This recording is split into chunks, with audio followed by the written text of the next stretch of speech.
Ah, yes. Ay, nakita ko na naman yung kakilala ko.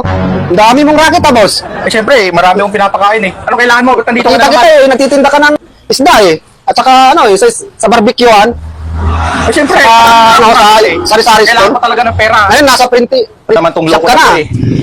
Ano ba kailangan mo? Ba't nandito ka na naman? Bibili sana ako ng chinelas, boss. Ay! Kasi sira na alam tong ko na naman yan eh. chinelas ko eh. Nandito ka na naman eh. Sira na, Bibili ako ng chinelas. Alam ko na naman to eh. Namumroblema na nga ako sa pera tapos manoblema pa ako sa'yo. Oo, wag mo hawakan yan. Magkakano to, boss? Kanan yan. Ha? Magkakano? Hindi ka na bibili yan kasi puro kanan yan. Walang kaliwa. Walang kaliwa? Oo. Gago. Kaliwang gusto ko. Yan na naman tayo eh. Wala na ba? Wala na, umalis ka na dito. Baka mabato pa kita ng bote. Kala ko may kalawiti dito Ikaw nga lang yung kalawete. Kaya ayusin mo yung buhay mo. Nung nakaraan, ganyan ka na naman. Sige, alis na ako, boss. Alis na ako.